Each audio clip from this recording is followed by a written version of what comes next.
o anticristo ele vai ter uma imagem da besta. E a imagem da besta ela vai falar por conta própria. O Vingador, você vê o Caveira Vermelha, né? Aquele grupo ali da Hydra.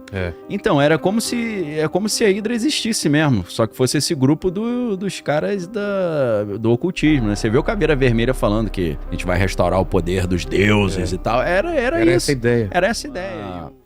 Tem uma concepção mística dos alemães naquela época que incentiva isso. Por quê, hein? Porque principalmente do grupo dos alemães da época, o Himmler foi o cara que mais investiu nessa parte sobrenatural, espiritual. Então eles começaram a tentar justificar aquela ideia da raça superior alemã, os arianos, revendo a história. Eles foram revendo a história, chegando, através da teosofia da Helena Blavatsky, eles chegaram até a história de Atlântida. E com a história de Atlântida, eles partiram do princípio que esses grupos arianos são descendentes de civilizações da Atlântida, que eram filhos dos deuses nórdicos, né, descendentes de Odin, de Thor, de Bor, né, desses deuses nórdicos, e são como se fossem semideuses. Eles têm um DNA divino. Sim. E por isso eles têm essas habilidades excepcionais. Então, com essa concepção mística, eles começam a tentar desenvolver essas habilidades nos soldados. Aí entra a sociedade secreta Thule, né? E o conceito do Vril. O Vril é essa energia espiritual que pode ser mobilizada para fazer com que os alemães se tornem invencíveis. Principalmente se eles tivessem acesso a determinadas relíquias sagradas. Entre elas, a lança de Longino, aquela que teria perfurado a lateral de Cristo, né? Que foi a primeira coisa que o Hitler tomou quando ele invadiu a Áustria. Ele foi no principal museu da Áustria e tomou essa lança, né? Porque eles tinham uma concepção que o Terceiro Reich seria a consequência do Império Romano, evoluiu para o Sacro Império Romano Germânico e dali eles restaurariam como se fosse um novo Império Romano, um terceiro Império Romano, por isso que é o Terceiro Reinado, né, Terceiro Reich, através principalmente das relíquias da coroa e a lança de Longino. Ele achava que se ele tivesse essas duas relíquias, ele seria invencível e ia criar um reino de 1000 anos. Que nem a gente vê no filme do Indiana Jones, os caras foram atrás também da arca. Exatamente isso. Isso está documentado no livro do Sidney Kirkpatrick, que é As Relíquias Sagradas de Hitler. Aí eu tive que falar o nome, né? Esse livro é sensacional, todo baseado em documentação histórica, e ele começa... O autor disse que é um true crime da Segunda Guerra Mundial, né?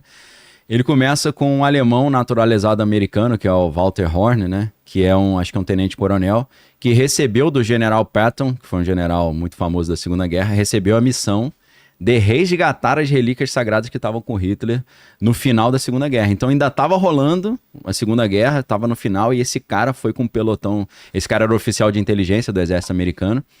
Um alemão, falava alemão fluentemente, né? Estudou na Alemanha e tudo, naturalizado americano. Ele foi de volta à Alemanha num pelotão de inteligência de operação especial para resgatar essas relíquias. O problema é que quando ele chegou no bunker do Hitler lá, não tava a lança nem a coroa que eles estavam procurando. E sumiu ou já foi devolvido? Sumiram. Até hoje? Eu não sei exatamente onde é que tá, porque eu não me lembro desse detalhe no livro, mas ele mostra uma réplica. E é interessante ter uma entrevista com o Kirkpatrick, que é o autor. Ele fala, tô com uma réplica da lança. Essa réplica foi usada no Constantine, no filme. É mesmo? Olha que interessante, né? Fazer uma conexão com a cultura... Que hora que eles usam? Eu não me lembro, cara. Fiquei tentando lembrar a hora que isso entra na jogada lá, mas... Constantine é do malucão lá do Watchmen também, né? Como é que é o nome dele? O Alan Moore? Alan Moore. É dele, Eu acho que não foi ele... Não sei se ele criou. Ele chegou a dar um espetáculo ali, né? Que era baseado no Sting, né? O visual do Sting. Sim. Que é uma obra interessante pra caramba também, né? Talvez ele tenha criado no Monstro do Pântano, deve ter aparecido. Sim. Mas pode ser. Então, esse Walter Horner é o Indiana Jones, pô. É esse cara que tá em busca das relíquias para tomar de volta dos alemães. Então, realmente, eles estavam atrás, inclusive, da Arca da Aliança, igual você falou.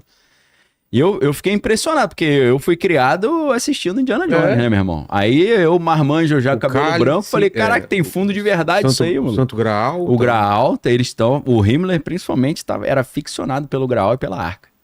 Esses caras aí estavam realmente buscando isso. Porque eles acreditavam que ia liberar um poder de Deus, o que era? Com essas relíquias eles conseguiriam mobilizar esse vril, que seria, eles poderiam criar uma arma de destruição em massa. E talvez isso tenha dado uma vantagem competitiva bélica para os Estados Unidos, porque enquanto os Estados Unidos estavam fazendo o projeto Manhattan, criando a bomba atômica, eles estavam investindo mais nessa parte mística e na questão mais antigravidade e eletromagnética. Ah, é? É. Então aí... Que acabou não dando em nada.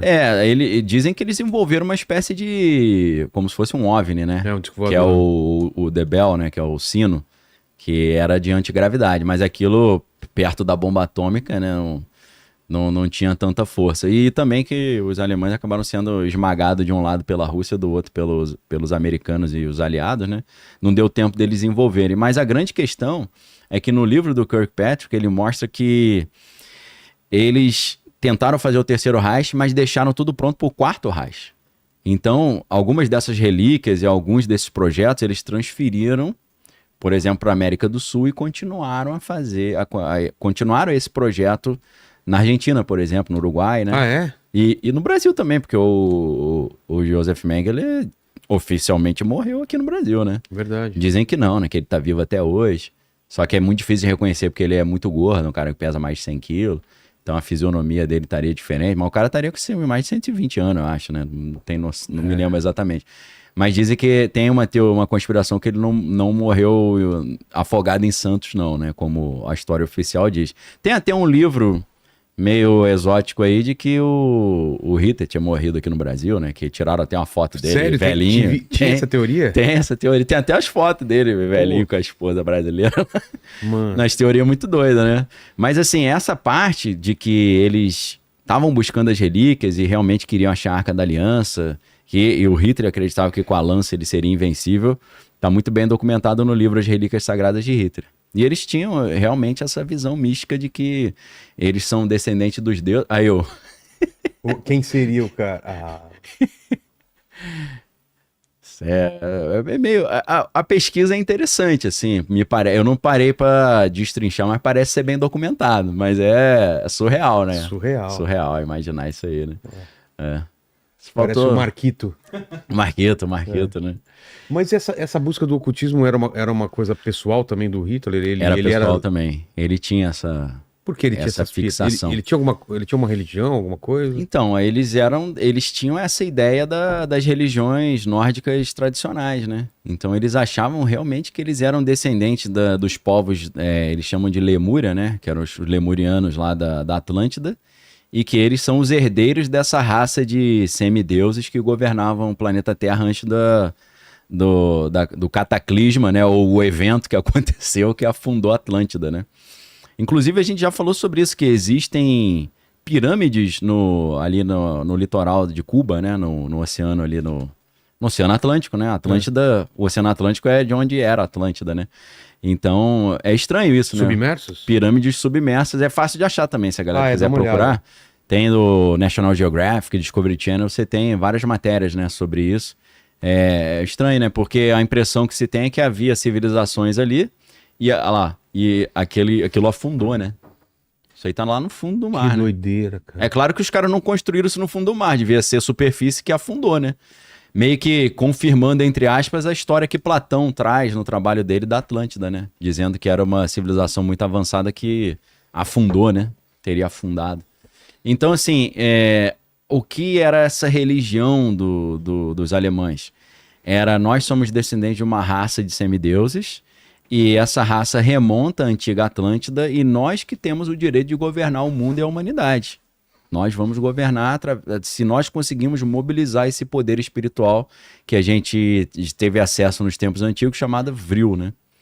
E essas reuniões aconteciam dentro da sociedade Thule, que é uma sociedade secreta. Eles estavam querendo criar armas e ao mesmo tempo estavam tentando criar super soldados. Super soldados paranormais também. Não. Ou só os americanos que estavam... Não, na verdade, os americanos continuaram esse projeto. Ah, é? Porque a Operação Paperclip, né, que é famosa, o que acontece? O que era essa operação? Quando os americanos venceram a Segunda Guerra, em vez de mandar todos os cientistas top de linha alemães pra cadeia, eles deram salvo-conduto pra alguns, né? Vem aqui. Ele fala, tem duas opções. Ou você vai pro Chilindró eternamente, pega até uma pena de capital aí, ou você vem trabalhar pra cá. Qual que você prefere?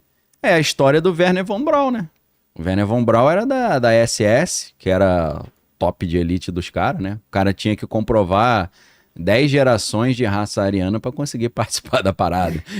É difícil, né? Fazer essa genealogia aí. Você volta quase em Adão e Eva, né? Total. Esse cara criou a NASA, pô. Foi cooptado, falou, ó, pô, a gente gosta muito de você, você é um cara brilhante. Então, Ele fazia pesquisa de propulsão. ele era um cientista aeroespacial, né? Ele que fazia as aeronaves, né? Da Luftwaffe, né? Que é a Força Aérea Alemã. Ele que fazia os foguetes, os mísseis e as aeronaves. E devia estar muito à frente da galera. Né? Tava bem à frente. É um negócio assim que você assiste lá Capitão América Primeiro Vingador, você vê o Caveira Vermelha, né? Aquele grupo ali da Hydra. É. Então, é como se a Hydra existisse mesmo, só que fosse esse grupo dos caras do ocultismo, né? Você vê o Caveira Vermelha falando que a gente vai restaurar o poder dos deuses e tal. Era isso. Essa a ideia. Era essa ideia. E o... Esqueci o nome do coroa lá, que era o criador lá da Marvel lá. O Stan Lee. Stan Lee. O Stan Lee se inspirou nessas histórias, pô. Ele conhecia isso tudo, né? Isso tá no livro Our Gods Wear Spandex, que em português ia ficar estranho, né? Nossos deuses usam lycra. Em português ficou Nossos Deuses São Super-Heróis, que é um livro de um cara chamado Christopher Knowles, não é Nolan não, Christopher Knowles. Nesse livro ele mostra toda a inspiração das histórias em quadrinhos nessas histórias místicas aí da Segunda Guerra Mundial. Inclusive ele fala da Batalha Mística da Inglaterra, que é um tema incrível, que tem tudo a ver com essa história toda que a gente está falando. Então, a Bíblia diz que Salomão todo ano recebia de dividendo lá, de presente, 666 quilos de ouro. Aí nego já diz que foi numa época que Salomão estava meio que se desviando ali dos caminhos, porque tem essa teoria, né? De que Salomão começou a cultuar deuses pagãos, botou estátua de deuses pagãos em frente ao templo, né? Cultuou os deuses lá, os deuses dos cananeus. Então aparece ali o 666. No livro do Apocalipse vai dizer que quem não receber a marca da besta não vai poder comprar nem vender. E hoje a gente já acha que tem alguma coisa a ver com implante subcutâneo, né? Com esse negócio de internet dos corpos. Aí a Bíblia fala que tem a marca da besta e o número da besta. Aí o apóstolo João, que teoricamente, segundo alguns creem, escreveu o livro, eu creio, né? Que escreveu o livro do Apocalipse, ele fala, presta atenção nesse número porque há mistério nele, né? É um número de homem, 666. Aí os caras, o número de homem, então... O 666 deve ser a soma das letras do nome de alguém. Nero. Nero, se você somar, né, as letras, você tem... Porque tanto na cultura hebraica, quanto na cultura grega e na cultura romana, você não tinha símbolo para número. Eles usavam, né, o X é o 10, né, V é 5, não tinha... As letras eram número, pô. O 3 são 3 letras IO, né? Então, assim, se você pega Nero, teoricamente dá 666. Porém, eu creio que não é isso. A ideia é a seguinte... Deus criou o homem no 6º dia, na Bíblia. Então o número 6 tem uma relação com o homem, né? O dia da criação do homem. No 7º dia é o sábado, Deus descansou. E o número 3 é o número de Deus, porque Deus é Pai, Filho e Espírito Santo. Tanto no Antigo Testamento quanto no Novo, né? Você fala do Espírito Santo de Deus no Antigo, tem gente que acha que Trindade é a coisa que os cristãos que inventaram. Então, nessa linha de raciocínio, 6 é o número do homem, 3 é o número de Deus. Então, 6 repetido 3 vezes, 666, seria o homem, 6, querendo virar um 3, que é Deus. O homem querendo virar Deus, entendeu? Então, é um anticristo que vai se apresentar como se fosse um Deus, vai proibir o culto a qualquer outro Deus e vai exigir adoração no Templo de Jerusalém. Então, para o anticristo realmente cumprir essa parte do Apocalipse, tem que reconstruir o Templo de Jerusalém, que pelo menos hoje ainda não existe, mas o Trump tá doido para construir ele já... há muito tempo, né?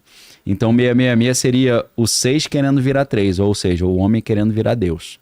Que aí é o que o anticristo vai fazer, segundo a Bíblia diz, né? Mas não tem uma teoria que era, na verdade, 999, não, né?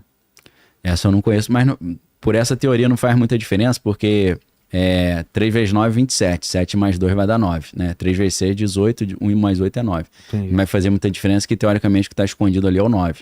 Que o 9 também, dentro de algumas linhas da numerologia, é o número do egoísmo, né? Porque todos os múltiplos voltam para 9. Então, eu sirvo a mim mesmo, eu sou meu próprio Deus, né? Então tem várias teorias, né? É. Vamos ver. Fala, Lene. Ó, o Caco Duarte, ele perguntou aqui o seguinte, Daniel, quando o Zelinho lá de Kiev, tá querendo falar do Zelensky, né? Zelinho. Aí ele fala que disse que o Pudim Sim. iria dessa... São os apelidos que o eu invento, Daniel que eu invento. usa lá no canal dele. Pra dar um sambário. Que ele O iria... Elon Musk é o quê? Elinho Mosca. Elinho Mosca. aí ele disse que quando que o Pudim... Soro fisiológico. É, Jorginho Soro Fisiológico. Não é Jorginho Soros, né? Jorginho Soro fisiológico. Aí, tem parada aí, porque o nome do Jorge Soros não é Jorge Soros, não. Não? É Georg Schwartz. Aí ele escolheu George Soros. Você já viu que Soros é a mesma coisa? É palíndromo. Esse cara manja do Paranauê, porque esse é coisa do Paranauê. Pô. Isso aí é cabalístico total. Desculpa aí, Lene. Foi mal, Lene. Interrompeu ele umas Soro 3 fisiológico. Isso é coisa de Illuminati, né? É. Ó, o Caco Duarte, ele falou aqui o seguinte, Daniel, quando o Zelinho lá de Kiev disse que o Pudim iria dessa pra melhor em breve, será que colocaram um açúcar mascavo no café dele? Então, alguns acham que é porque ele já tá com um câncer, com uma doença. Não lembro uma época que ele ficava com a mão tremendo. É. Ele falava segurando na mesa pra não mostrar que a mão tava tremendo. Ou outros acham que realmente ele tá meio que marcado pra morrer.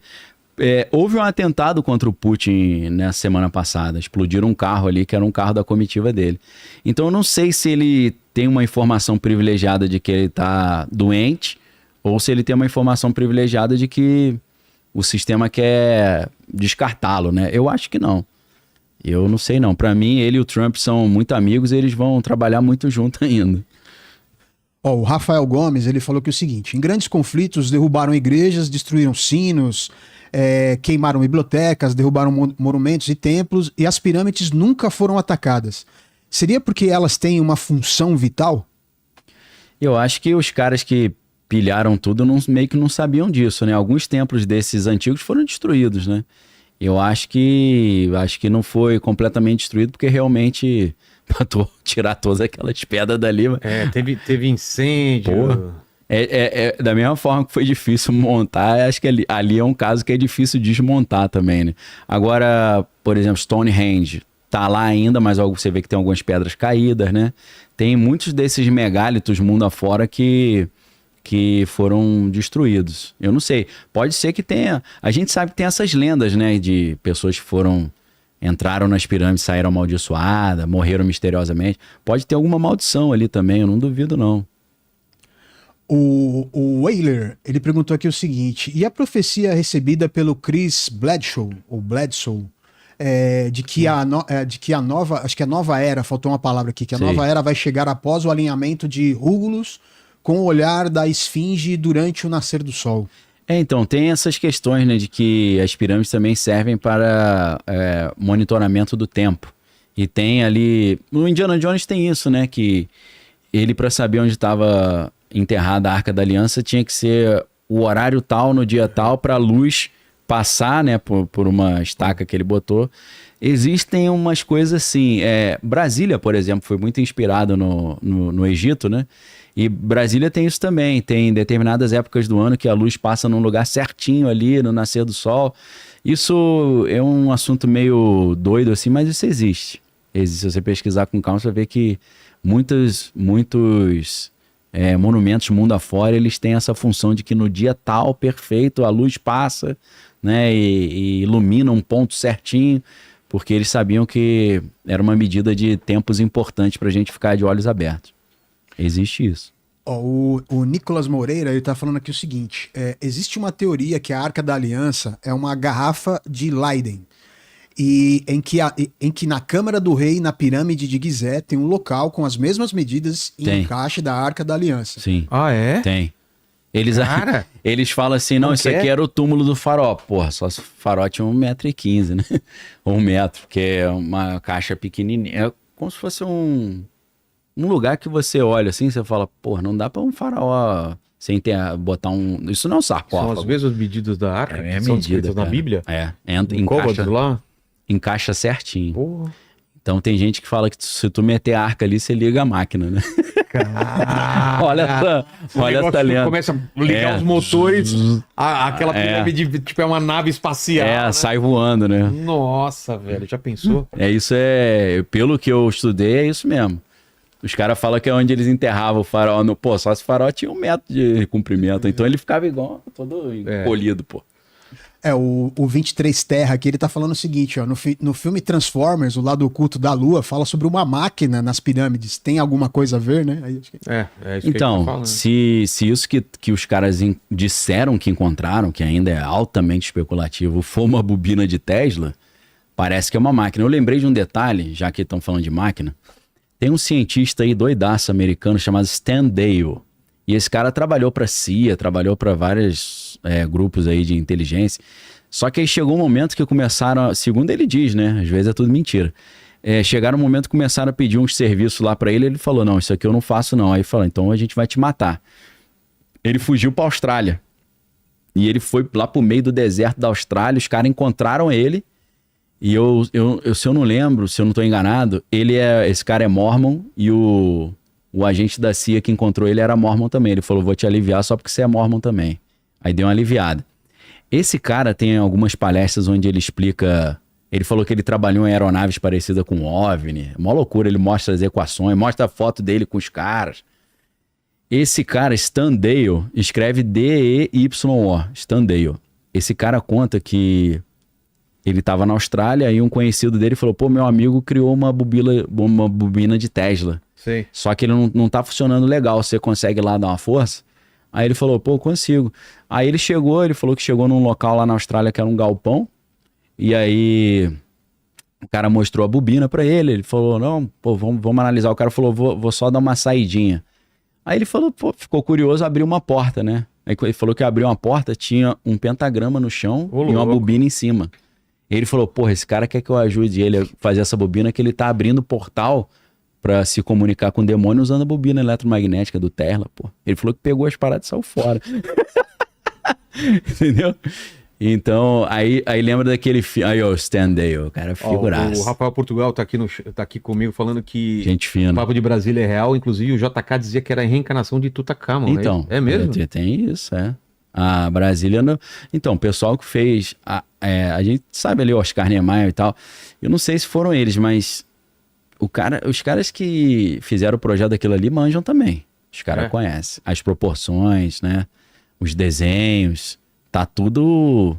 Inclusive, Lene, tem um artista chamado... O nome dele é difícil. Eu não sei se você vai conseguir achar isso. Porque eu não sei nem se eu vou lembrar certo. É Laszlo, L-A-Z-L-O, Moholy, que é M-O-H-O-L-Y,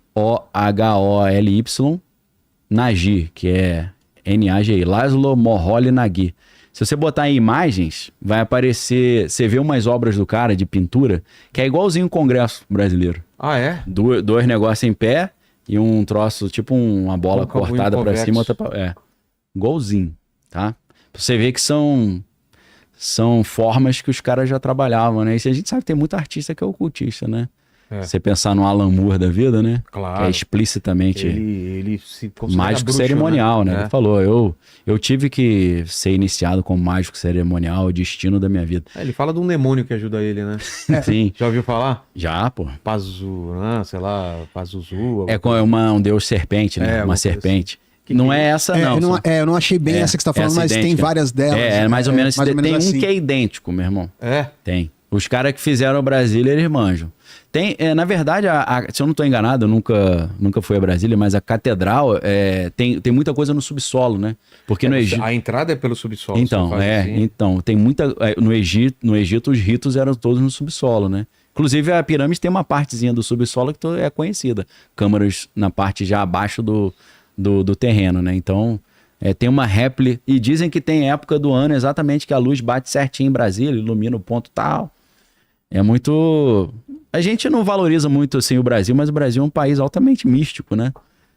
A Chapada Diamantina, né? Tem muito lugar. A própria Florianópolis, né? A Ilha da Magia. Tem muita coisa estranha ali. Né? No Costão do Santinho você vê pinturas rupestres também estranhas pra caramba. O Brasil é um lugar cheio de linhas de lei aí. Não tem só aquelas duas ali não, tem mais. Hein? Fala, Leni. O Project Games mandou aqui o seguinte, Daniel, demônios podem habitar em florestas, cavernas, pântanos e se manifestar nesses lugares, pois há lugares na Terra que tem uma energia super ruim e parece que existe um mal muito grande no lugar. Então, lugares onde tem essas linhas de lei favorecem, né? De seres espirituais transitarem ali. Aí tem aquele filme John Carter, lembra? Que o cara entra numa caverna, sai lá em Marte, né? Vai um pouco nessa ideia. Mas, além disso, locais onde houve muita maldade sendo feita, que é a lógica da casa mal assombrada ou a lógica de regiões onde houve grandes massacres, né? Você imaginar um Carandiru da vida ali, aquilo tudo ali gera um... É porque sangue derramado é energia que é liberada, e energia liberada abre portal. Abre comunicação, dá legalidade, né, para os espíritos. Um lugar onde teve grandes batalhas. Batalhas, deve ter um negócio. Pô, o Rio Grande do Sul ali, porque teve as guerras, né, as farroupilhas e tal. Tem muitas histórias de fantasma, de espírito, né? Tem muita gente ali que vê essas coisas, né? Então tem que ficar de olho, para não comprar a casa do Poltergeist lá em cima da cemitério indígena, né? O Brasil foi construído em cima do cemitério indígena, por isso que a gente tá assim, né? Você não sabe uma, cara. Tem um livro chamado Sangue nos Umbrais, de um cara ex-satanista, diz, né? O William Schnoebelen. Sabe o que ele fala? Que ele conhecia um bruxo, que ele fazia um esquema estilo Poltergeist para ganhar dinheiro. Sabe como é que ele fazia? Ele vendia a casa para um pessoal, só que ele botava um monte de bruxaria dentro da casa, a galera ficava vendo o vulto. Aí os caras ficavam morrendo de medo, vendia a casa baratinho.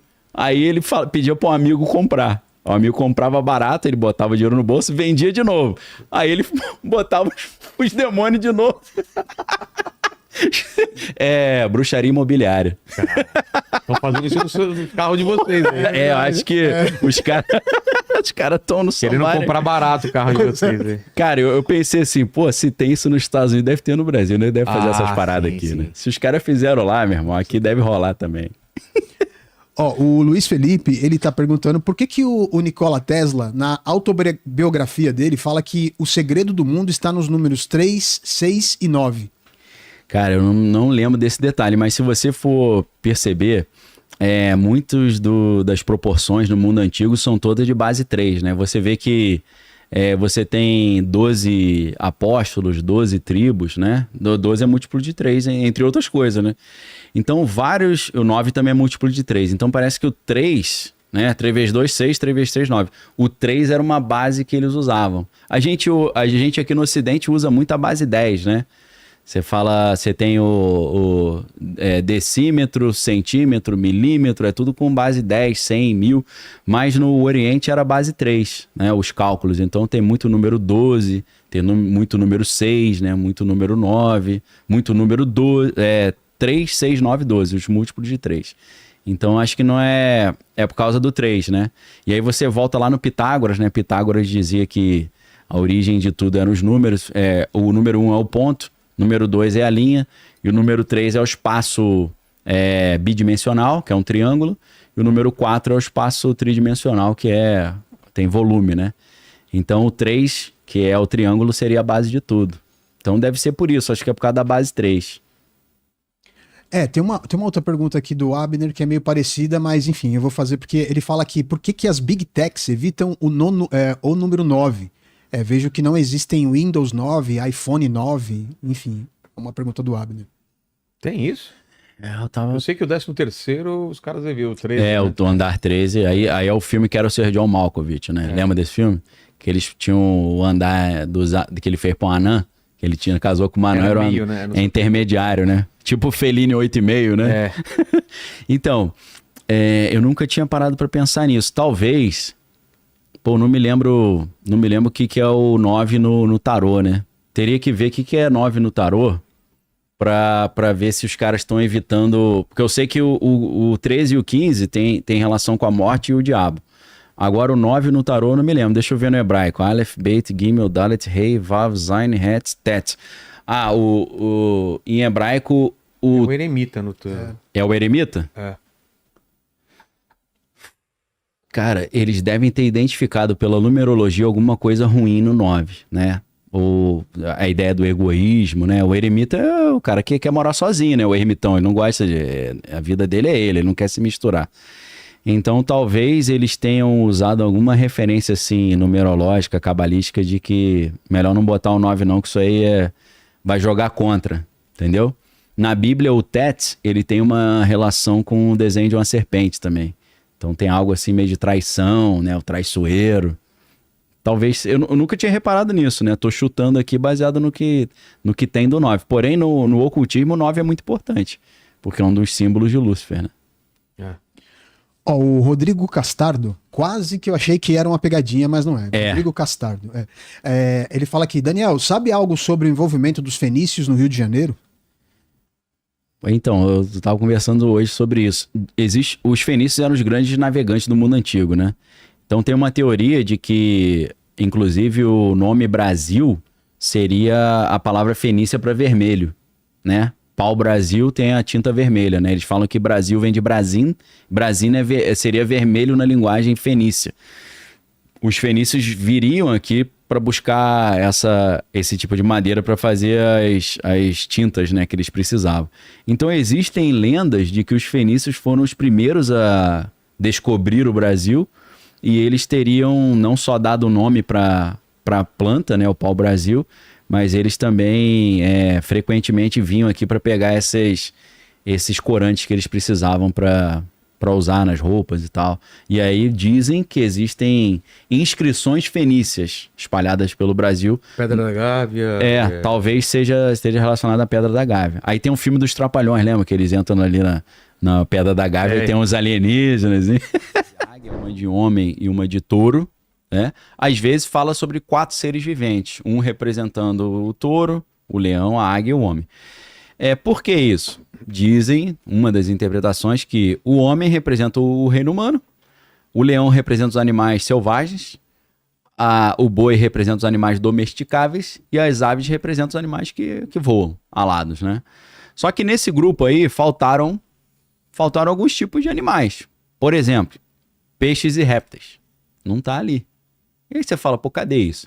Esse seria o 5º querubim. Por que não se fala do 5º? Porque o 5º foi expulso, teoricamente. Aí de onde vem essa ideia?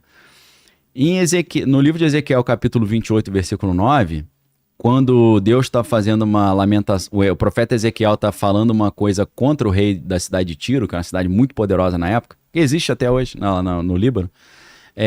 Ele, na lamentação sobre o rei de Tiro, ele fala sobre o rei de Tiro, mas ele está falando sobre Lúcifer. Porque ele fala, estava no jardim do Éden, entre as pedras afogueadas andava, né? As pedras preciosas foram preparadas para ti no dia que foste formado. Estavam em ti os pífaros e tambores, engastes e ornamentos, ou seja, relação com música, né? Pífaro é uma corneta, tambor é instrumento de percussão.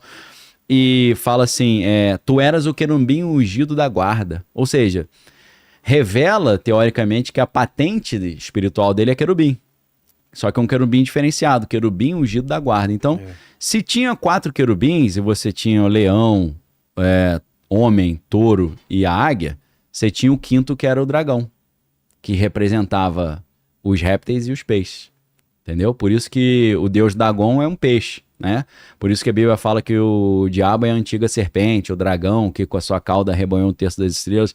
Então tem gente que diz que os 4 seres viventes representam os 4 pés do trono de Deus. Porque a Bíblia diz no livro de Salmos que Deus viaja no vento nas costas dos querubins. É como se a Arca da Aliança fosse um trono que quem carrega são os 4 querubins, né, nas costas.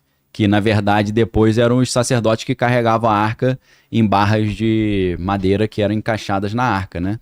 Por que madeira? Porque madeira é isolante, elétrico, né? Aí o cara que... Não teria o poder da... Não, o Uzá foi tentar segurar a arca, morreu. Morreu, foi eletrocutado, né? Porque aquilo ali é um poder negócio puro, né? É um poder complicado de mexer. Então tinha que ter muito cuidado, né? Se o sumo sacerdote não fizesse tudo que Deus mandou na hora de chegar perto disso aí, morria. Inclusive, quando a arca foi roubada pelos filisteus, na época do profeta Eli, né? Do sacerdote Eli, os filisteus levaram a arca para o templo de Dagon e a estátua de Dagon caiu. Ficou do lado da arca, caiu. E quando essa arca estava lá com os filisteus, eles começaram a ficar doentes, cheios de tumores, hemorroidas, ficaram todos estoporados. E aí eles devolveram a arca pro povo de Deus, botaram a arca num carro de boi, bateram no boi e falaram, sai fora, isso aqui tá trazendo zica aqui pra gente. E aí a Bíblia diz que os caras estavam lá em Israel, de repente apareceu um boi com a arca atrás, os caras, meu irmão, a arca. Aí os caras falaram, cara, a gente nunca viu a arca, né? É só o sumo sacerdote que viu, vamos lá dar uma olhada. É difícil saber o número, mas tem versões da Bíblia que falam que 50 mil pessoas morreram porque deram uma olhada dentro da arca. Aí você vê o Indiana Jones, os alemães morrendo, você fala, tem uma base bíblica para isso, né? Então, assim, então o Lúcifer seria o encosto da arca, seria um dragão que ficava atrás, entendeu? Alguns dizem que a representação do trono de Deus era essa, porque ele era o encosto do trono, ele achava que ele estava já quase no nível de Deus, enquanto os outros 4 querubins estavam embaixo. Aí tem uns caras muito loucos que vão dizer que por esse critério dos 4 seres viventes serem o leão, o homem, o touro e a águia, eles conseguem saber no espaço onde é o trono de Deus. Porque você tem a constelação de Áquila, que é da águia, você tem a de Andrômeda, que é do homem, você tem a de Taurus, que é do touro, e tem a de Léo, que é do leão. Quem gostar de Cavaleiro Zodíaco conhece essas paradas, né? Então, o trono de Deus estaria no meio dessas constelações, e também tem a constelação de Draco, que é do dragão. Pô, seria mais ou menos ali, naquele local que é o trono de Deus, né? Porque a Bíblia diz que o trono dele fica em cima dos 4 seres viventes, ou seja, seria uma dica de onde no espaço, no universo, está o trono de Deus. Olha, talvez em outro, talvez em outra, não na nossa dimensão, numa outra dimensão, mas naquela região ali, né? Ou muito distante. Tem gente que fala que foi arrebatado, o cara fala que a alma dele saiu da terra e foi passou por ali, né? Assim como no ocultismo tem isso também, às vezes os caras fazem projeção astral, a alma vai lá na estrela Titã de Júpiter. Muita gente fala isso, que a estrela Titã tem um portal espiritual. Ou então... O satélite? Não, o satélite é como se fosse uma lua, né? A lua Titã. Até o Thanos vem dali, né? Eu acho, se eu não estou enganado, tem uma base ali, né? Por isso que é Titã também, né? E nessa lua de Júpiter tem uma fenda. É um negócio que parece que é artificial, porque tem um penhasco gigantesco de quilômetros de profundidade que é retinho, assim.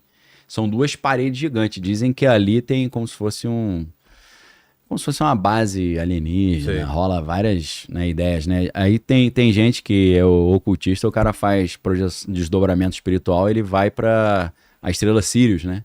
E ali tem um portal que ele passa para dimensões espirituais e tal. Então tem uma piração em cima disso aí também. Agora, por que o Hitler estava querendo pegar isso aí? Porque, o negócio abria um portal dimensional, Deus aparecia ali. Essa é uma máquina poderosíssima, né? Os 50 mil pessoas morreram porque olharam pro negócio. Então, a ideia que o Hitler e o Himmler e os ocultistas lá da Alemanha tinham é que se eles tivessem... que a arca é uma arma de destruição em massa. E se eles soubessem usar, eles seriam invencíveis. Que os inimigos iam vir pra cima, ele ia ligar a arca e soltar um negócio lá e matar todo mundo. Então, além da questão da relíquia que traz esse poder do vril, tem a ideia que a arca era uma arma de destruição em massa. Tem um cara muito louco que traz essa teoria, o nome dele é Chris Thomas, eu não sei se ele tá vivo ainda, que ele tá meio doente, e o livro dele se chama Villon, V-E-L-O-N, Villon, que ele conta sobre essa teoria de que a arca é uma arma de destruição em massa e foi por isso que Deus escondeu. E na verdade tem outra... E tá escondido até hoje. Tá escondido até hoje para não cair nas mãos erradas, senão... Com os etíopes. Na Etiópia lá, escondido ali, aí tem os sacerdotes cegos, né? Tem uma história mirabolante ali, né? E acho que no Indiana Jones... no Indiana Jones não é a arca, é o cálice, né? A Última Cruzada, aí são os caras turcos, né? Que protegem aí. Apesar de que onde tá o cálice é aquela cidade de Petra, na Jordânia, né? Mas no filme é outra cidade, né? Não é na Jordânia. É Petra? Acho que não, eles não falam Petra, né? É como se fosse em outro lugar, não na Jordânia. Mas é a cidade de Petra, né? Na Jordânia. Então, assim, a teoria do Chris Thomas é mais louca ainda sobre a arca. Por quê? O Chris Thomas ele desenvolve uma teoria, que é a ufológica, né? Que é o seguinte. Mais ou menos no ano 1776... Por que 1776? Eu vou explicar. Determinados seres alienígenas malignos conseguiram chegar ao planeta Terra. E eles montaram uma ideia que era a seguinte: nós, para dominarmos a Terra, iremos nos passar como os deuses que criaram os humanos. Vamos dar uma sacaneada neles e enganar, né? Só que aí eles perceberam que isso teria que estar no registro fóssil. no registro arqueológico. É. Não tem essas evidências que os seres humanos foram fabricados por alienígenas. O que eles fizeram? Eles teriam adulterado o registro fóssil. Criado registros fósseis fake. Para dizer que eles são os criadores. Quais registros fósseis fake são esses? As pedras cuneiformes lá dos sumérios. Por quê? Porque eles seriam os deuses Marduk lá da Suméria. E aí vem aquela teoria dos antigos astronautas, né? Do Von Däniken, do Zecharia Sitchin, que os seres humanos já eram como se fossem macacos, aí esses Anunnaki vieram, e os Anunnaki queriam extrair o ouro da terra e evoluir os macacos, transformando em seres humanos para botar para trabalhar para eles, né? Vai extrair ouro pra gente aí, né? Vocês são os peões aí. Então, aí criou-se essa ideia de que quem fez a evolução do macaco pro homem foram os Anunnaki, eles são os deuses que criaram a gente, então. E essa ideia, ela foi... Por que foi em 1776? Quem teria começado a divulgar essa ideia foi o Meyer Rothschild e o Adam Weishaupt, que foi o criador dos Illuminati na Bavária, na Alemanha, que criou em dia 1º de maio de 1776. Então, esses alienígenas teriam escolhido um grupo na Alemanha, os Rothschild e o Adam Weishaupt, para criar uma sociedade secreta cujo objetivo era colocar esses seres como os criadores e salvadores da humanidade, para a gente cultuá-los e recebê-los como os nossos deuses criadores. Não é a mesma história lá do problema dos 3 corpos? É. Não é que eles escolhem uma elite global e eles falam, tem dinheiro à vontade, só que vocês precisam dizer o que para a humanidade? Que nós viemos para salvar, não para dominar. Só que ao mesmo tempo que eles estão dizendo que nós somos amigões, viemos para ajudar vocês, eles estão destruindo o avanço tecnológico humano para os seres humanos não destruírem os alienígenas depois de 400 anos numa guerra aberta. Então eles não são amigos, pois estão sacaneando a humanidade. Só que eles criaram uma elite poderosíssima global para passar essa ideia através da cultura, da arte, do cinema, da literatura, para convencer as pessoas de que eles são os salvadores e estão vindo para salvar. Então a história é muito parecida e interessante, né? Só que aí, onde entra a Arca da Aliança? A grande questão é que esses Anunnaki teriam forjado o registro arqueológico e fóssil, mas existe uma espécie de blockchain do mundo espiritual em que tudo que acontece no universo fica registrado numa biblioteca, como se fosse num hash lá, num blockchain, que mexe uma peça e não tem como, tudo que acontece está permanentemente registrado. Então, você pode estudar a história da humanidade e ver essa mentira, mas se você conseguir acessar o registro acástico, que é o nome disso, você vê que a história é mentira, que você acessa a história real. Onde entra a arca? Segundo o doidão Chris Thomas, a única coisa capaz de editar o registro acástico é a Arca da Aliança. Cara. É. Que aí ele falou, cara, se a Arca da Aliança cair em mãos erradas, a gente não vai saber mais quem é o Deus criador, qual é a verdade, onde veio o universo, que aí tu adulterou o mainframe da parada, você adulterou o registro oficial. E aí ele falou que por isso que Deus sumiu. Porque esses seres espirituais ou alienígenas tentaram achar a arca para editar o registro acástico e colocá-los eles como os criadores dos seres humanos. Que doideira. É muita loucura, né? Mas dá um filme maneiro, né? Porra, já deu viajando aqui. Já deu aí um problema dos 3 corpos, já vai nesse sentido, né? Agora, assim, de curiosidade pra galera, o problema dos 3 corpos, hoje eu tava chegando a essa conclusão, tem uma relação direta com um livro sensacional de um ex-agente da CIA chamado Chase Brandon. E o nome do livro é The Kryptos Conundrum, que é tipo assim, a charada de Kryptos. Qual que é essa ideia? Não sei se o Kratos vai conseguir. O nome do livro escreve Conundrum, né? Kryptos Conundrum. Esse livro, The Kryptos Conundrum, é um dos livros mais interessantes, mais impressionantes que eu já li. Por quê? Primeiro de tudo, você abre o livro, a primeira folha do livro tem um selo oficial da CIA, escrito assim, a CIA revisou esse livro e concluiu que nenhum segredo de segurança nacional é revelado nesta obra. Falei, caraca, nunca tinha visto isso num livro, né? O livro ter sido avaliado pela CIA. Aí você fala, pô, já começou bem, né? Aí você vira a segunda folha do livro, o Chase Brandon, o ex-agente da CIA, colocou uma frase do Francis Bacon, a frase é a seguinte: Às vezes a verdade é tão dura que só pode ser dita por meio da ficção. Você fala, caraca, a CIA falou que não tem nenhuma verdade ali, mas ele fala, tem verdade, só que eu botei em forma de ficção para não pegar mal, né? Qual é a história desse livro? A história desse livro, metade dela é baseada em fatos reais. Por quê? Em 1990, o maior criptógrafo da CIA, o cara que faz a criptografia, ele criou uma charada, um desafio criptográfico em forma de escultura. E o nome dessa escultura se chama Cryptos. E o segredo dessa escultura é o Cryptos Conundrum, né? Então, qual que é a questão? Já tá o livro ali, ó, The Cryptos Conundrum, né? Um romance de um antigo oficial da CIA, né? Chase Brandon. Sensacional esse livro, tá? É um livrão de 600 páginas, mas é uma das histórias mais maneiras que eu já li na minha vida. Eu não sei se você lê em inglês, Vilela. Consegue ler? Cara, esse livro... Vale a pena? Vale a pena. Tem no Kindle também. Tem? Tem. Melhor. Eu tenho ele no Kindle e tenho ele físico também. Só que o meu... Eu sempre quero pegar pra mostrar, tá no Rio. Eu tenho que trazer esse livro pra São Paulo. Então, esse livro é baseado numa coisa real, que é... O maior criptógrafo da CIA, eu tava explicando pra galera, vou só retomar pra fazer o fio da meada aqui, ele criou uma escultura com 4 enigmas. E que existe essa escultura, que é uma estrutura, né?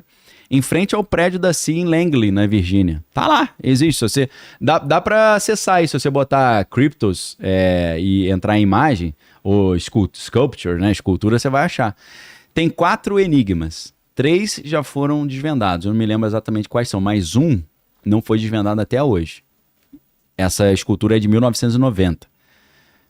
Nesse livro de 400 páginas, o Chase Brandon oferece a interpretação dele sobre qual seria o 4º enigma. E o 4º enigma seria o seguinte. Vai acontecer um evento, aí a gente volta no negócio do evento. E esse evento é uma chegada de alienígenas malignos que querem destruir o planeta Terra. E a humanidade... eles escolheram um ser humano para preparar a humanidade para isso. Então o cara recebe a missão de preparar o planeta Terra para a chegada desses alienígenas. Não é igualzinho o Problema dos Três Corpos? Pô. Né? Mesma coisa. Pô. E aí o que acontece? Todo o desenvolvimento de armas atômicas e tal, na verdade não é para vencer a União Soviética, é para lutar contra esses caras. Então, ele dá a entender que hoje, esse perigo de Terceira Guerra Mundial e os Estados Unidos e a Rússia estarem investindo muito dinheiro em arma, na verdade é uma desculpa para convencer a população de que seria interessante investir trilhões de dólares em arma, mas na verdade não é para lutar com os russos, é para lutar com os alienígenas que estão vindo. Pô. Entendeu? Entendi. Então assim, mas a história é mirabolante. Olha lá, ó, a escultura. É complicado o negócio, né? Um monte de letra maluca. Entendeu? Então, o Chase Brandon disse que é esse segredo que tá ali. Seria esse o mesmo segredo que o Elon Musk tá sabendo e por isso ele quer ir para Marte? Porque ele sabe que vai dar BO aqui, né? É por esse motivo que os caras estão fazendo base subterrânea. Boa parte do livro são eles construindo as bases subterrâneas para se proteger da chegada desses caras. Que eles sabem que vai ter essa guerra. Verdade. Só que aí o que acontece? De vez em quando, alguns desses seres do bem vem à Terra e entrega nova tecnologia, falando, ó, use isso aqui para vencer os caras mal que estão vindo aí. Então, por exemplo, sabe aquela lenda que o transistor, algumas tecnologias foram alienígenas que entregaram para os americanos? Ele explica um pouco isso. O mais estranho é que ele cita alguns nomes de pessoas reais no livro. Por exemplo, ele cita um dos maiores cientistas que desenvolviam essas armas para os americanos para lutar contra os alienígenas, e o nome do cara no livro é Pete Peterson. E existe um coroa chamado Pete Peterson, que era um dos maiores cientistas lá do Pentágono, maluco. Então eu falo, caraca, o cara tá... É difícil, porque ele tá misturando realidade com ficção aqui, você não sabe o que é mero entretenimento e o que é o cara falando uma coisa real, né? E como eu tava falando, né, no início do livro tem um selo da CIA, falando a CIA revisou esse livro e não tem nenhum segredo de segurança nacional revelado. Falei, caraca. Aí a segunda folha do livro é uma frase do Francis Bacon. Às vezes a verdade é tão dura que só pode ser dita por meio da ficção. Falei, meu irmão, ele já te ganha nas duas folhas, né? Só isso já dá vontade de Você ler. fala, caraca, meu irmão. Então, assim, é um livro muito legal. Infelizmente, eu creio que não tem em português, mas que tem uma curiosa semelhança aí com o problema dos três corpos e com essa ideia do evento geofísico que Elon Musk tanto fala e quer fazer foguete para Marte para escapar disso. Então, é interessante, né? Será que tem fundo de verdade? A gente não sabe, mas pode ser que tenha. E tem tudo a ver com o nosso tema de hoje, né? Porque são coisas dentro do meio militar que, na verdade, tem um componente meio esotérico, místico, ufológico, né? Que é totalmente contra a ciência, né? Que a gente pensa que nunca os caras vão se interessar por isso. Então, nos anos 80, teve um negócio nos Estados Unidos chamado Satanic Panic. Não sei se você lembra disso. Teve, assim, um pânico na sociedade de RPG que... e outras coisas. Começaram a incentivar que havia cultos satânicos e tal. Então ficou todo mundo de, caramba, os cultos satânicos eles estão sumindo com as criancinhas, né? Nessa época do Satanic Panic, teve um debate, um dos debates mais loucos que eu já vi na minha vida, que foi um debate de um ex-agente do FBI chamado Ted Gunderson. E esse cara é o maior red pill que existe. Eu conheci a obra desse maluco... Me fez deixar de ser um adolescente e virar um adulto na hora de olhar o mundo, mudou minha cabeça. E o debate entre o Ted Gunderson com o Michael Aquino. Cara, Michael Aquino, naquela época ele era tenente-coronel do Exército, hoje acho que ele se aposentou como general. Michael Aquino, ao mesmo tempo que era um oficial do Exército americano, era o líder do Templo de Sete. O Templo de Sete, maluco. Lembra do Anton LaVey?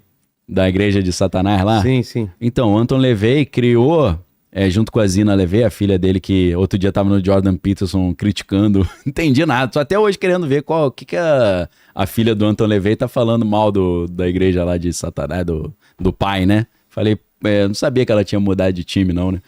Aí, ó a sobrancelha do garoto. Ô, rapaz. Sentiu? Isso é ele já mais coroa. Se você pegar o debate dele com o Ted Gunderson, ele tá vestido de sacerdote do Templo de Sete. Aí o cara tá com a roupa preta sinistra pra caramba.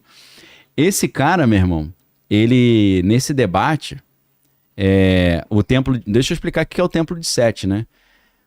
O Michael Aquino, que ajudou a fundar a igreja do Lúcifer lá, de Satanás, ele começou a achar muito light. Ele falou, isso aqui tá muito light, que é um negócio mais hardcore. Aí ele criou o Templo de Sete, entendeu? Sete é o cara do mal lá do Egito, a gente falou que esquartejou o irmão, né? Então, o Ted Gunderson tava no debate dizendo, você usa criancinha nos seus rituais. Você elimina a criancinha, eu tenho prova. Mó baixaria o negócio. Aí ele prova, você é maluco. Dois caras um tenente-coronel do Exército e um ex-agente da CIA debatendo, né?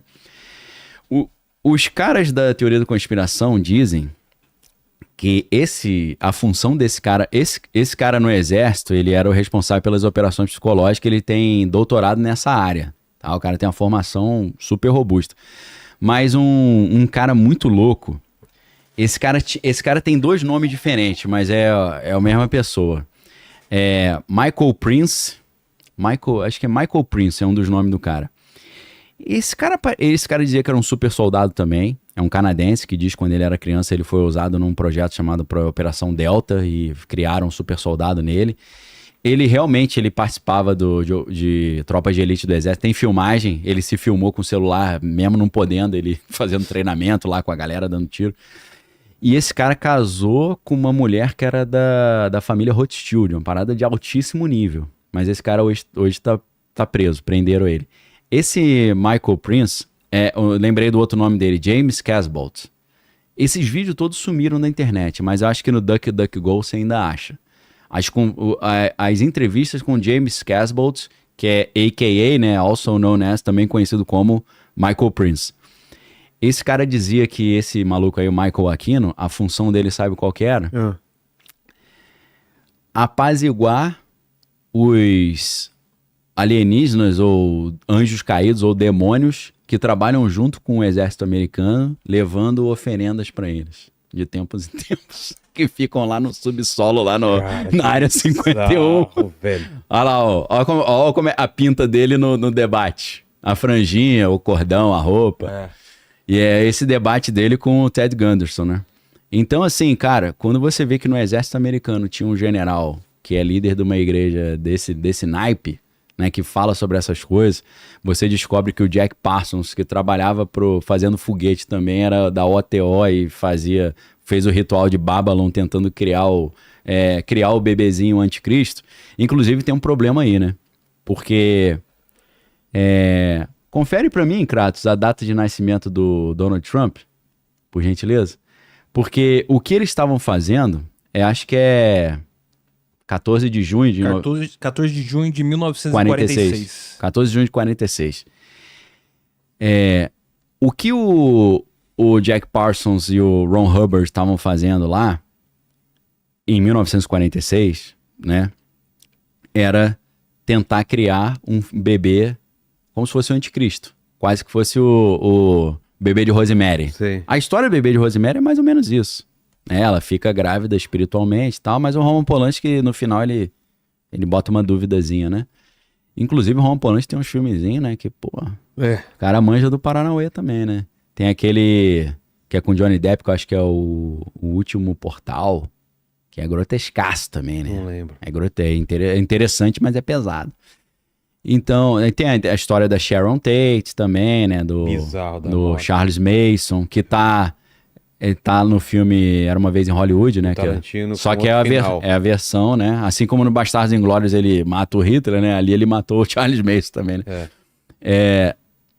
Eles estavam tentando fabricar no rito de Babylon, em 46, o anticristo. Um bebezinho que é gerado num ritual de magia. E o nome desse bebê, Crowley chama de Moonchild, que é criança da lua, que é uma criança que é fabricada num cenário ritualístico. O Donald Trump nasce no dia 14 de junho de 1946, nessa mesma época, depois desse ritual, não 9 meses, mas, 6 meses, 5 meses depois. E o Donald Trump nasce num eclipse lunar e numa lua de sangue. Mano. E os caras dizem que ele é o bebezinho lá louco. Que o Jack Parsons fabricou junto com a Mulher Escarlate, que é a Marjorie Cameron, né? Que eles fizeram um ritual de magia sexual.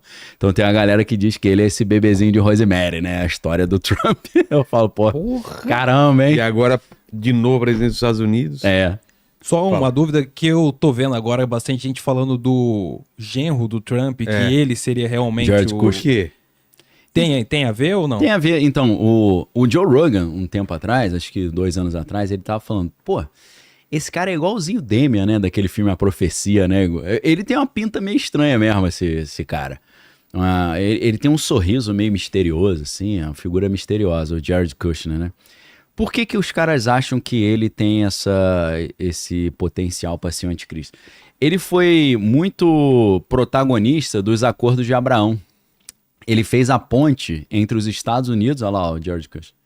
Nossa. Parece um pouquinho o Damianzinho. Se ele não piscar durante 3 minutos... Não tem? Eu saio correndo, tem. Pô, o Joe Rogan falou, eu não acredito nessas paradas não, mas que ele tem uma carinha estranha, parece o bebê de Rosemary, ele parece, maluco. Não? Ele tem um semblante estranho, né? Um visual estranho. Ele dá uns sorrisos assim, meio irônicos, é meio estranho. E aí, por que os caras acham isso? Porque ele foi protagonista de um acordo de paz entre Israel e Palestina, ou entre Israel e o mundo árabe, né? Os famosos acordos de Abraão. Então, muita gente acha que ele... Ali, ó a pinta do rapaz. Eles acham que ele vai ser esse cara que vai trazer a falsa paz que o Apocalipse fala. Entendeu? Que o anticristo, ele... 2 sinais bíblicos de coisas que o anticristo vai fazer pra gente ficar de olho são o estabelecimento de paz entre Israel e Palestina, talvez com um acordo de liberar o monte do templo para a reconstrução do templo de Jerusalém. Então, como ele e o Trump estão trabalhando forte em cima disso, a galera já fala, o Trump acho que é meio coroa para ser anticristo, acho que é o genro dele, né, que ele tem um protagonismo aí grande, né, nessa história. Então acho que é daí que vem essa teoria de que o genro do Trump que seria o anticristo e tal. Talvez a fundamentação é por aí, né. Então, assim, muitas histórias, como dizia Shakespeare, né, há mais coisa entre o céu e a terra do que julga a nossa vã filosofia, né. Então, mundo estranho. Ali o Musk com ele, né. Musk tá juntão agora, né. Com Trump ali. Trump, tá um em carne, né. O pessoal que achava que não ia rolar, né, eu tô falando isso já, ó. Falei, pô, Nessa dupla junta aí, meu irmão, domina o planeta Terra fácil. O cara tem satélite, carro elétrico, foguete. O cara tem tudo, né? Lembrando que a gente conversou muito esses dias com o Sacani sobre isso. O foguete da SpaceX é a mesma estrutura de um míssil intercontinental balístico que joga bomba atômica. Ele só não tem ogiva nuclear, pô. Ou seja... Pra ele mandar os foguetes, ele teve que pedir autorização pro Pentágono, pro exército americano. Porque se ele troca a ponta do foguete, é uma bomba atômica, pô. Então esse cara... bem. Pô, pra ele trocar a pontinha do foguete pra uma bomba atômica é mole, meu irmão. É moleza. Então assim, galera... Segunda Guerra Mundial tem muita coisa interessante, tá aí, dica de livro pra você. Não só os livros, né? Tem os outros aqui que eu não falei, ó. Conspiração Aberta, do H.G. Wells. H.G. Wells, pra quem não sabe, é A Máquina do Tempo, né? Um cara que escreveu muito sobre ficção científica e, né, é bem prolífico. Nesse livro, que é antigão, ele fala já sobre a ideia de um governo único global, uma dominação global, que é aquilo que a galera chama de nova ordem mundial. Então, para quem acha que isso é muita viagem, o escritor H.G. Wells já tratava dessa possibilidade ainda nessa época. E além disso, tem o livro aí da editora Sétimo Selo, que é o Nefários, né, que deu origem ao filme. Eu assisti o filme, achei legal pra caramba. Você assistiu também, Vilela? Assisti. Não é? É interessante, né? Muito bom, muito interessante o papo ali, né? Ele já começa falando pro cara, né? O final do dia hoje você vai matar 3 pessoas, né? Pro advogado, ele é ruim de eu matar. Ele fala, vai matar. E aí, então, o livro deu origem ao filme, né? Pra quem assistiu o filme, tá aí o livro. E o outro livro que eu trouxe aí de indicação é o meu livro, A Jogada Final, que eu acho que essa duplinha dinâmica Trump e Musk aí estão trazendo uma nova ordem mundial e já uma jogadinha final. Eles estão na promoção lá na livraria, né? Galera, quiser dar uma olhada, livraria.daniellopes.com.br. Ô, Kratos, manda uma pergunta aí. Bom, vamos lá. A Bruna, ela tá perguntando assim, qual o papel da astrologia desempenhou no planejamento militar durante a Segunda Guerra? Então, foi um papel interessante, sabe por quê? Tem a ver com essa batalha mística da Inglaterra que eu falei, da Dione Fortune e dos bruxos. Eles estavam fazendo uma espécie de espionagem psíquica em cima dos astrólogos que orientavam o Hitler. Sim. Ou seja, a ideia era descobrir que orientações que eles estão dando pro Hitler para eles poderem se preparar. É tipo assim, o que os astrólogos estão falando? Ó, Hitler, a gente lê isso aqui dos astros, faz isso, vai por aqui. Então, o Hitler estava usando astrólogos como consultoria, e aí os místicos liderados pela Dione Fortune estavam fazendo uma espionagem psíquica para saber o que os astrólogos estavam dizendo pro Hitler. Então, teve até uma questão interessante, porque a Dione Fortune começou a fazer os rituais lá com a Irmandade da Fraternidade da Luz Branca lá, em junho de 1939, e ela terminou os rituais em 1943. E os caras falaram, por que você terminou? Ela falou, porque eu já concluí que a gente vai ganhar a guerra. Pode ficar tranquilo, a gente já ganhou. Aí os caras, e agora? O que a gente vai fazer? Agora eu vou tentar entender o que vai acontecer depois. E sabe o que ela falou? Ela falou, depois disso vai vir uma organização das Nações Unidas, vai surgir a ONU. Ela visualizou a ONU antes 5 anos, 3 anos antes, 2 antes de acontecer. Então eles usavam sim a astrologia, o Hitler usava e os britânicos estavam usando também. O Oswaldo, ele tá falando assim, houve resistência espiritual ou mística contra o ocultismo no nazista? Foi essa briga dos bruxos do bem com os bruxos do mal. Foi os bruxos da Grã-Bretanha, liderado pela Dione Fortune, que estavam fazendo essa resistência contra os magos da Floresta Negra lá da Bavária, né? Foi uma briga de cachorro grande ali, né? O Carlos, ele perguntou assim, como o ocultismo influenciou as estratégias militares durante os líderes da Segunda Guerra Mundial?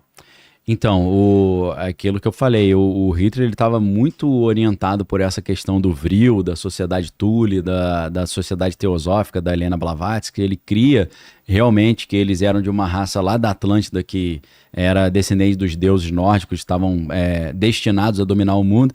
No lado americano você tinha um pouco disso também, porque no livro As Relíquias Sagradas de Hitler, o general Patton, ele descobre que o Hitler estava acumulando essas relíquias e que ele acreditava que se ele tivesse essas relíquias ele seria invencível.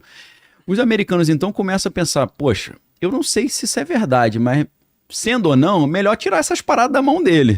Então, eles acreditaram que poderia ter uma possibilidade e criaram esse pelotão para ir lá tomar dele essas relíquias e não deixar cair em mãos erradas. Então, indiretamente, os americanos também estavam sendo influenciados por essa visão de mundo ocultista, porque eles gastaram muito tempo e dinheiro e esforços para tentar recuperar essas relíquias sagradas aí. O Jorge, ele perguntou assim, existe evidências de que o ocultismo afetou diretamente decisões estratégicas durante o conflito? Então, evidência é difícil, né, de você chegar e falar foi assim, mas segundo a Joan Fortune, eles, por exemplo, com os rituais que eles faziam, eles conseguiram criar uma neblina totalmente sem sentido e fora de época que impediu que a Força Aérea Britânica fosse derrotada pela Força Aérea Alemã. Então, evidência não tem não, mas tem relatos, né? O Matheus, ele perguntou como a magia e o ocultismo foram usados para justificar ideologias de superioridade racial. Então, dentro dessa ideia da Atlântida, eles entenderam que eles eram uma raça descendente dos deuses. Se eles são descendentes dos deuses, são melhores que os outros, né? Então, você tem essa ideia. Assim como foi na Grécia Arcaica. Na Grécia Arcaica, aí é um outro livro que é mais difícil de achar, mas é sensacional. O cara sacaneou um pouco, porque eu leio grego, graças a Deus, né? Mas pra quem não lê, fica difícil que ele bota alguns termos em grego no meio do texto em português. E a galera não translitera, não traduz, não. Pô. Então ele fala, quando o Homero falava sobre tal, aí bota a palavra alithia em grego. Aí você não sabe que tá escrito alithia, tá ferrado, né, meu irmão? Aí bota, porque o conceito let é o conceito... Você fala... Tá escrito em grego, com lambda, né, e tal. O nome do livro como é que é? Mestres da Verdade na Grécia Arcaica, do Marcel Detienne.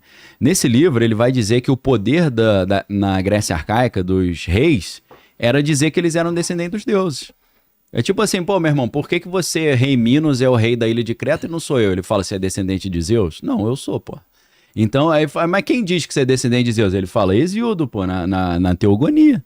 Ele diz que Zeus pegou a Europa, que era a minha avó, veio pra ilha de Creta aqui, engravidou ela e gerou eu e meu pai, pô. E eu gerei o Minotauro também, entendeu? Então, assim, o poder deles vinha de uma genealogia divina. Pô, sou descendente dos deuses mesmo. Até numa época mais recente, não é Grécia Arcaica, mas Alexandre o Grande falava que ele não era... Ele falava, eu não sou filho de Filipe da Macedônia, eu sou filho de Zeus, pô. Ele falava? Tem uma lenda que a Olímpia, que era a mãe dele, era bruxa, e aí o pai começou a ouvir uns barulhos estranhos no quarto, né, o Filipe da Macedônia, falou, pô, você tem um Ricardão aí. Aí ele olhou pelo buraco da fechadura, o Zeus estava arrepiando a Olímpia, só que Zeus estava no esplendor da glória, aí queimou o olho dele, ficou cego por causa disso, ficou caolho, porque ele foi bisbilhotar o chifre que ele estava levando. Chifre...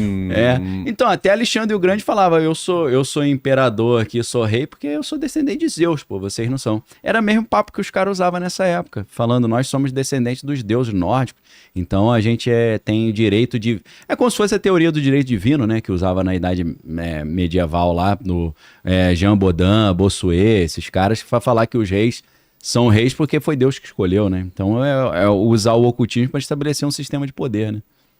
A Bruna pergunta assim, como o misticismo germânico influenciou o simbolismo adotado pelos nazistas? Então, aquela simbologia deles é uma esse assunto é interessante. Por quê? Irã significa República dos Arianos, pô. Então existe o ariano no Irã e existe ariano indiano. A suástica é um símbolo muito comum na Índia e também no Irã.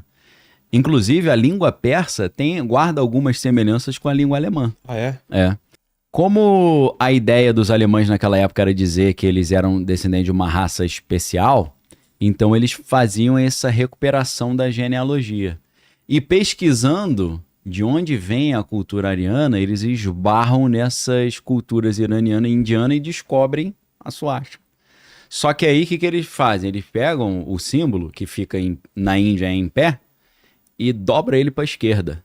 Faz 45 graus. Porque aí significa que eles estão... Em mudança, em constante movimento. Eles estão extraindo o poder do lado esquerdo. Ah, é? É por causa disso? Rodando pro lado do mal. Lá a suástica é reta? Das trevas.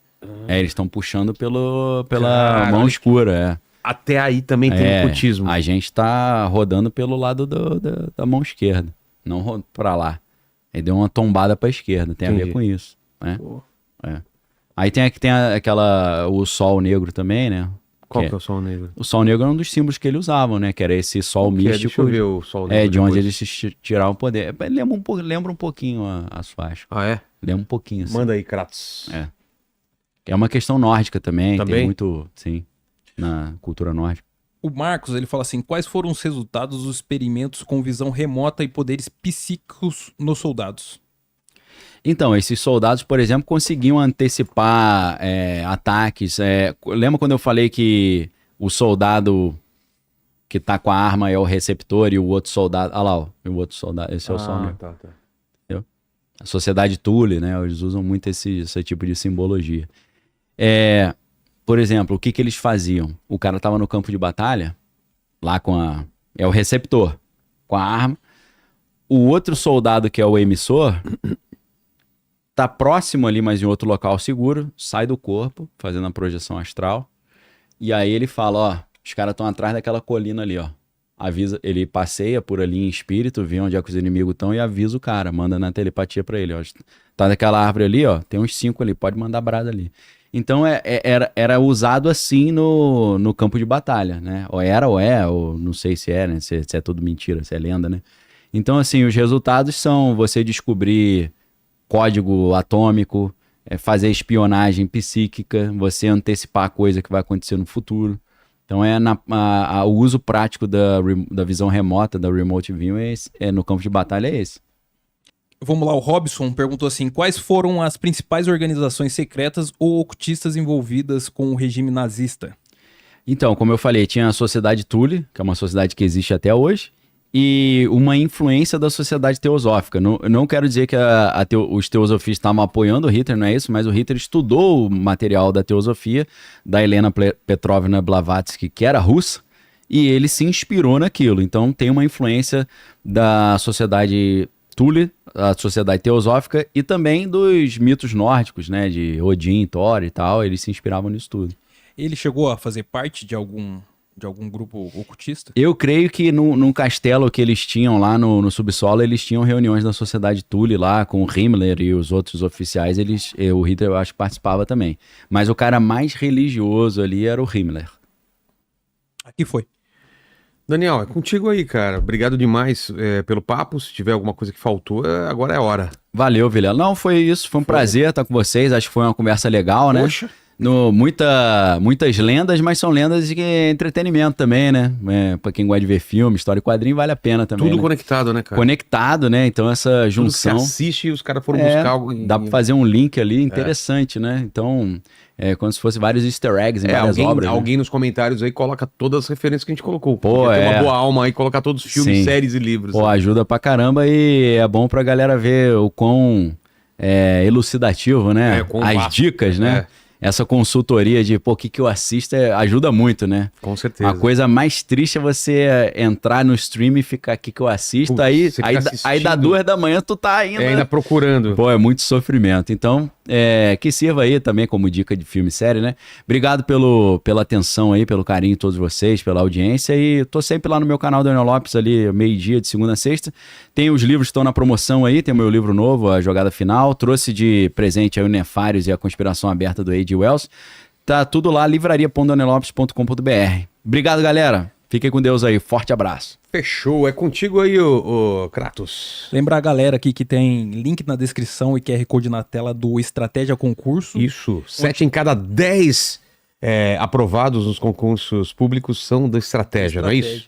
E lembrando que tem um material que eles deixaram que é 3 passos para quem quiser passar num concurso. Isso, você baixa pelo link gratuitamente. Agradecer também Insider, que tá sempre com a gente, né? É isso aí. Então tem o nosso cupom de desconto também acionado direto com o QR Code ou link na descrição. Então se você não... Lembra aquele like que eu pedi lá? Você não tirou, não, porque o episódio foi maravilhoso. Se você não deu like, tá moscando, dá like agora, compartilha o vídeo e torne-se membro. E você prestou atenção no papo, você tava ligadão, cara. Tava ligado. O que o pessoal escreve nos comentários pra provar que chegou até o final dessa conversa? Pra provar que você chegou aqui, deixa aí, Atravessando Parede. Atravessando Paredes. É a janela, É né? só usar a janela. Escreve atravessando paredes que a gente sabe que chegou até o final. Fiquem com Deus. Beijo no cotovelo e tchau. E que bom que vocês vieram. Valeu.